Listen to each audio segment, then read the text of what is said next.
যখন বান্দা এই কথাগুলো বলে, এই জিকিরটা পাঠ করে, ওই সময়টাতে আল্লাহ রাব্বুল আলামিন তার জন্য রহমতের সমস্ত দুয়ারগুলোকে উন্মুক্ত করে দেন।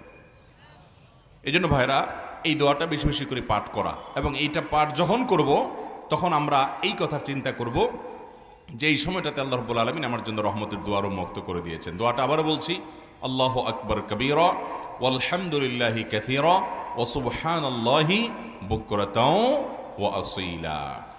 আব্দুল্লাহ ইবনে ওমর রাদিয়াল্লাহু তাআলা আনহু বর্ণিত হাদিস, যেটি সহিহ মুসলিমে বর্ণিত হয়েছে, আরও অনেক হাদিসে কিতাবে আসছে। তিনি বলেন যে একবার নবী করিম সাল্লাল্লাহু আলাইহি সাল্লাম নামাজ পড়ছিলেন, সালাত আদায় করছিলেন। পিছন থেকে কোনো একটা লোক বলে উঠল, তার এই দোয়ার আওয়াজটি, এই জিকিরের আওয়াজটি নবী সাল্লাল্লাহু আলাইহি সাল্লামের কানে গেছে। তিনি বলতেছিলেন, আল্লাহু আকবার কবীরা ওয়ালহামদুলিল্লাহি কাসীরা ওয়া সুবহানাল্লাহি বুকরাতাও ওয়া আসীলা। তখন নবী করিম সাল্লাল্লাহু আলাইহি সাল্লাম বললেন, কে এটা বলছে? নামাজের পর তিনি